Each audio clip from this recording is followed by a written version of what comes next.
Hi guys, murakaza neza kuri iyi channel yacu rero y'umuzungu Sam Og, aho mubasha kuba mwamenya ibintu byinshi byerekeye n'ikoranabuhanga. Ubu kano kanya tugiye kureba ku buryo ushobora gukoresha interinete ku buntu. Na application usabwa kudownloadinga gusa ubundi ibindi bikikora. Iyi application rero bakaba reka manze nyikwereke, ushobora gusanga nawe wari uyifitemo ariko utazi n'uburyo ikoreshwa. Iyi application ni iyi ngiyi. Iyi application niyo bakoresha.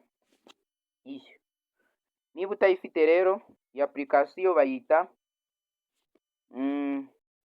turebe uburyo bayita, nkubwire ngo wakora iki. Iyi application rero bayita TLM Tana.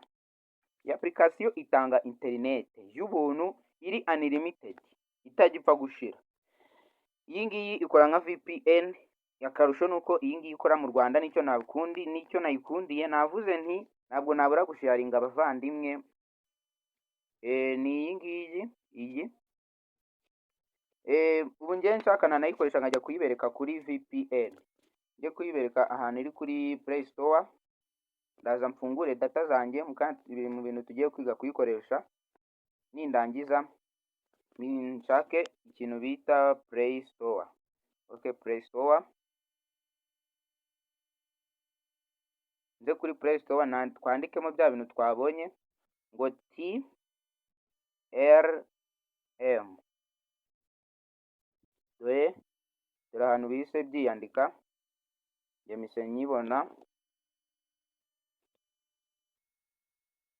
Sorry. Dore ngibi ahantu byanditse, dore nguko ukuntu byandika. Icyo ukora nta kindi rero, uyijyamo.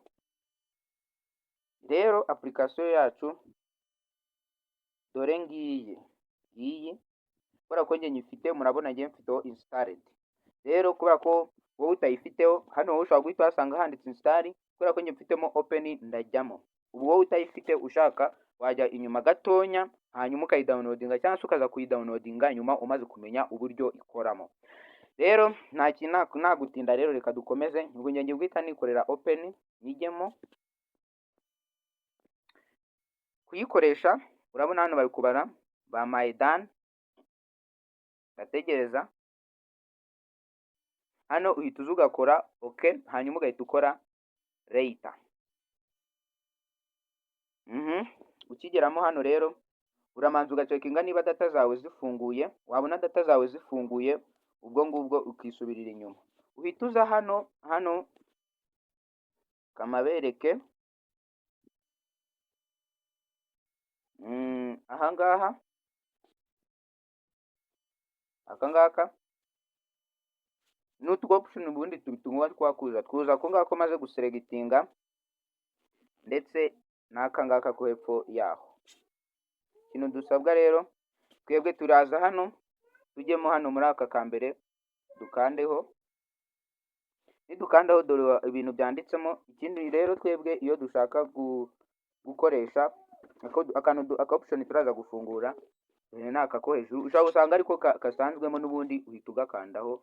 Yego, ukagakandaho kagahita kajyamo. Wanangiza noneho ugahita uza hano hepfo. Nako kakajyamo. Njye murabona ndi mu Rwanda kubera ko nahoze nakonegise barangira hafi. Ahangaha ni ibihugu byose, nta gihugu kiba ku isi utasangamo. Bitewe n'ahantu herereye wayikoresha. Njye reka tuze mwawe nk'abantu bari mu Rwanda, turahita tuza hano. Murabona hano hano hari option. Hano hari option zo mu Rwanda. Turahita tuza, ndi kuzishaka, sorry. Ndongeye ndazibonye. Ikintu ukora dore ngizi izo mu Rwanda. Izi ngizi kuza kugera ahangaha. Wakoresha iyo Airtel network. Iyo Airtel network niyo MTN network na Mango 4G nayo irakora. Reka mfate Airtel. Unafite MTN naho ni guhita ukandamo ngakoresha Airtel. Namara gukora Airtel, ikintu nkora rero, mbere yuko nkora start kuko start niyo ihita ibikora. Gasubire inyuma manze mbereke yuko nta network n'imwe mfite. Ngiye gufungura yenda nka YouTube turebe niba hari ikintu nabona. Nimfungura YouTube rero murabona ntabwo ibintu byanjye byakinika, nta kintu nabona. Murabibona rero nta data mfiteho ubu kano kanya. Tunarebye no kuri balance yanjye, katurebe kuri balance yanjye. Balance rero murabona nta data na imwe mfiteho, nta na mega, habe na mega imwe. Noneho katwigarukire muri application yacu. Twamaze gukora bya bindi rero turahita dukora hano start. Murabona tugikora start ihita yaka icyatsi. Iyo imaze kwaka icyatsi uhite wumva yuko wamaze kuba connected. Dore ahantu handitse connected, dore ngiyi connected. Niba ushaka kuyistopinga uraza ugakora hano muri iyi stop, ukaba uyistopinze mu gihe utari kuyikoresha, wakongera ukaza gukora biriya twakoze mbere. Dore ahantu data zacu ziri ukwibara. Iyo data ziri ukwibara ujye umenya ngo ubu wakoresha internet ku buntu. Kadusubire inyuma turebe. Turaza hano kuri YouTube twahahoze tujyemo.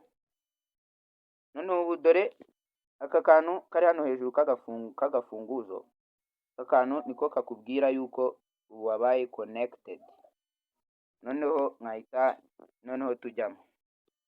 Ndabona ninjiye mu yo nigeze gukoreshaho. Kanangire na YouTube nshasha. Ndaza nyijyemo. Murabona ubu yabaye connected. Video twazikina ubu kanyine urugero yenda no gusacinga katurebe kuko murabizi ntago byakunda. Yenda kansacingisha nitwa umuzungu Sam Oji. Iyi ni channel yanjye mwese mumaze kuyimenyera. Icyo musabwa mwe no gukora subscribe mukajya mubona buri video uko yasohotse. Tugakora search. Murabibona rero izi ni video zanjye, izi ni short murazibonayo. Niyo ngiyo ni video nayo yagufasha, ni ingenzi. Ujye kuyisacinga, iyi video iragufasha. Iyi video iragufasha rwose. Iraza gutuma ubona password ya wifi. Nabyo nabikoze niyo video iherutse. Nakoze ibintu byinshi rwose. Murajya mubona handitseho umuzungu Sam Oji. Yego murakoze rero, mugume muryoherwe na internet y'ubuntu. Iri application genda wibuke kuyidownloadinga.